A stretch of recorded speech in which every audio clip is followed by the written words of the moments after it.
qualidade superior ou o que seja. Quando eu associo a minha estratégia à diferenciação, eu também posso ter alvo amplo ou alvo limitado. Quando a estratégia de diferenciação, o alvo é amplo, ou seja, o mercado como um todo, eu simplesmente chamo de quê? De estratégia de diferenciação. Agora, quando a minha estratégia de diferenciação se referencia a um alvo limitado, a um mercado, a uma área geográfica limitada, eu estou chamando de diferenciação focalizada ou enfoque em diferenciação, ok?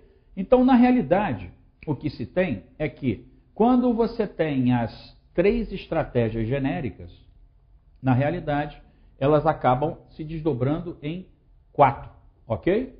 A liderança em custos, enfoque em custos, diferenciação e diferenciação focalizada ou enfoque na diferenciação, ok? Então preste atenção nisso, que esta é uma referência bastante importante do nosso estudo, ok? Muito bem, então esse quadro é um quadro referência para que você consiga entender melhor a ideia do modelo de Porter, ok? Em relação às estratégias competitivas genéricas. Muito bem. Então, voltando à nossa aula, observa que esse quadro é de muita importância para você, principalmente que está tomando contato agora com esse tipo de informação, ok? Muito bem. Então, dadas as circunstâncias, né, e dada essa explicação, você agora contextualiza melhor a nossa aula, ok? Então vamos lá, vamos adiante. Muito bem.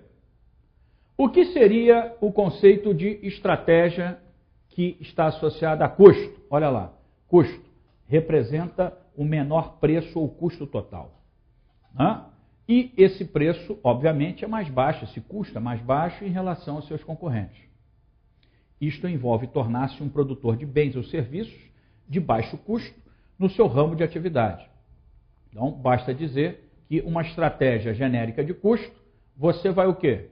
Teoricamente, produzir com menor custo, teoricamente, vender com menor custo, teoricamente, os seus fornecedores também vão ter que estar empenhados, né, em fornecer com menores custos, e aí vai. Essas empresas podem também ajudar seus fornecedores e clientes a o quê?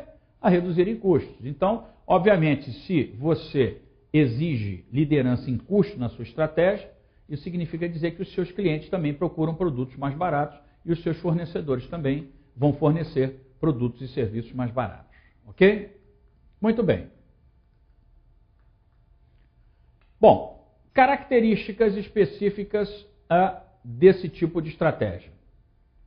Exige a construção agressiva de instalações em escala eficiente e redução de custo pela experiência, né? O que significa isso? Vamos avaliar o seguinte. Quando você cria uma estratégia de liderança em custo, obviamente você, como vai produzir produtos e serviços, você vai precisar de instalações eficientes e produção em escala, né? Já falamos, inclusive, do conceito de escala, né? A escala, ou seja, a possibilidade de produção em escala, reduz substancialmente os custos, ou seja, teoricamente, quanto mais eu produzo, menor o meu custo de fabricação, principalmente em função do rateio dos custos fixos unitários, né? Ou seja, esses custos fixos unitários vão ser o resultado do rateio do custo fixo total em função do volume de produção. Então, a ideia é que, nesse caso, uma produção em escala mais eficiente vai reduzir o custo. E, obviamente, também pela experiência, né? Ou seja, quanto mais eu produzo, mais eu aprendo. Se eu produzo muito há muito tempo, eu tenho bastante experiência, né? Então, significa dizer que eu vou tentar reduzir o meu custo substancialmente. Ok? Muito bem. O outro aspecto. Exige alto investimento em infraestrutura e, eventualmente, até em prejuízos iniciais. Eventualmente, eu vou ter um custo fixo inicial elevado, eu vou ter um investimento inicial elevado, porque, obviamente, como eu vou precisar de alta produtividade, um processo bastante enxuto, Então a ideia é que eu vou ter que ter um investimento inicial eventualmente bastante razoável, e isso pode, obviamente, me trazer prejuízos iniciais. O custo baixo em relação aos concorrentes torna-se o tema central de toda a abordagem. Como o próprio nome diz, o nosso objetivo é liderança em custo. Então, custo baixo é o nosso objetivo. Ele vai exigir acesso favorável à matéria-prima? Com certeza. Né? A ideia é que se eu tenho matéria-prima, vamos dizer, né, próximas da minha região, ou com nível de fornecimento adequado a um custo baixo, isso significa dizer que eu tenho acesso favorável a esses insumos. Ok? Significa dizer que, a priori, né, eu vou consegui-los com baixo custo. O bom projeto do produto para facilitar a produção e a manutenção, também é óbvio, né? Se eu tenho um bom projeto, né, eu provavelmente vou ter um processo normalmente mais adequado. Então, o processo adequado justamente para facilitar a produção. Ok? Então, são características específicas do conceito de custo. Muito bem. Agora vamos falar um pouquinho sobre a estratégia de diferenciação. O que seria a estratégia de diferenciação? Olha lá.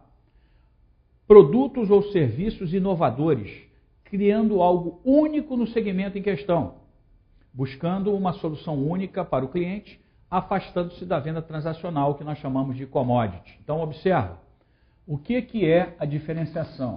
É justamente o oposto da questão do custo. Então, observa-se, né, que quando eu falo em diferenciação, produtos ou serviços são inovadores, algo único, não é isso? Buscando uma solução única e justamente evitando essa ideia do conceito de commodity. Quando eu falo commodity, já discutimos esse termo anteriormente, mas a ideia do commodity é um produto, né, entre aspas, né, com baixo valor agregado, ou seja, baixo nível de industrialização, normalmente um produto homogêneo, com características homogêneas, em que você tem uma grande, vamos dizer assim, um grande volume de produção e uma série de fornecedores para esse produto, produtores, ofertantes, não é isso? Então, normalmente, você tem o conceito de commodity. É justamente o oposto. Né? A venda transacional é a venda em volume.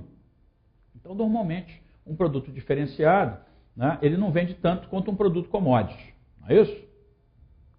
Bom, isso envolve fazer com que os produtos da empresa se diferenciem dos produtos dos seus concorrentes. Isso é óbvio. As variantes de diferenciação valorizadas pelo mercado reduzem a ameaça de substituição. O que a gente quer dizer com isso? Né? Quando nós estamos falando sobre diferenciação, automaticamente eu estou falando de produto diferenciado, né? Um produto com uma performance, uma tecnologia, uma qualidade superior ou às vezes inigualável, inimitável, e na realidade isso vai impedir o que nós chamamos de ameaça de substituição. Né? Então, produtos altamente diferenciados, eventualmente vão ser mais difíceis de se substituir. Ok? Então essa é a ideia. Muito bem. Diferenciação. Características. Pode haver diferenciação em várias dimensões. Não é isso? Então, é o que eu disse para vocês.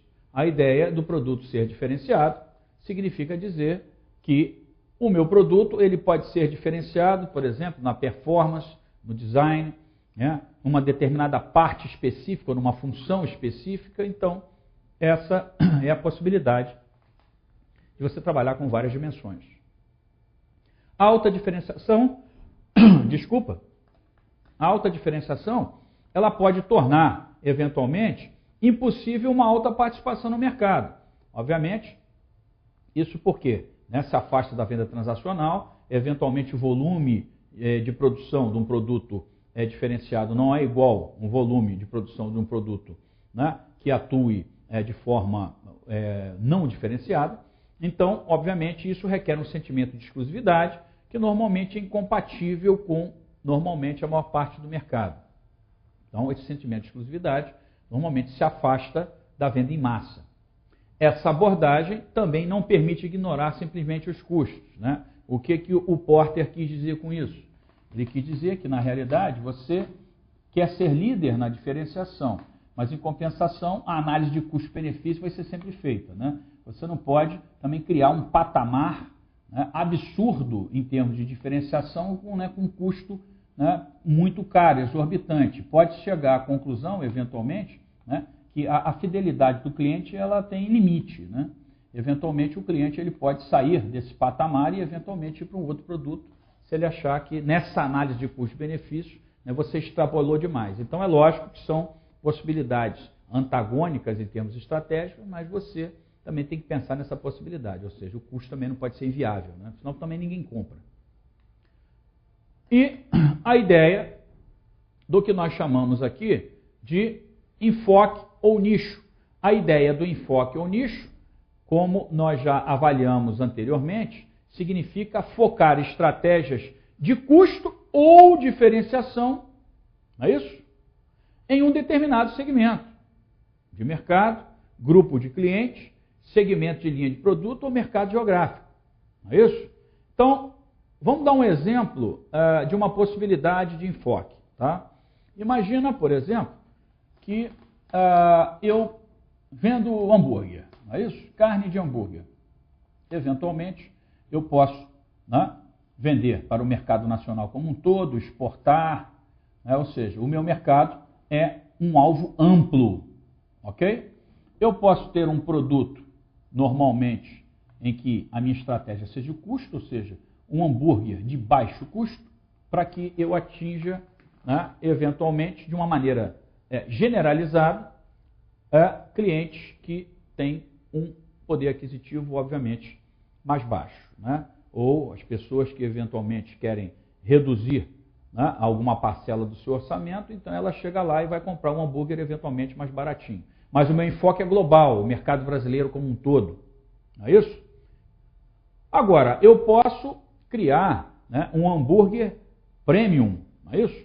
Um hambúrguer que efetivamente seja muito diferenciado em termos de textura, sabores, né, uma carne especial. O meu enfoque aí já é o quê? Diferenciação. Agora, quando é que eu tenho a possibilidade de trabalhar uma estratégia de enfoque ou nicho? No mesmo caso aí do hambúrguer, imagina, por exemplo, que eu, né, vou vender hambúrguer especificamente para um determinado tipo de cliente, ou seja, né, o meu cliente, por exemplo, é uma cadeia de fast food, como o McDonald's, o Bob's, ou o que seja. Então, eu sou um produtor, né, exclusivo de hambúrguer para aquele grupo de cliente, aquele cliente específico, né, uma linha específica dentro de um mercado ou de uma área geográfica. Nesse caso, por exemplo, vai ser um determinado cliente, que é, né, uma cadeia de fast food. Então, neste caso específico, eu estou orientando o meu enfoque. E nesse caso, por exemplo, né, eu vendo um hambúrguer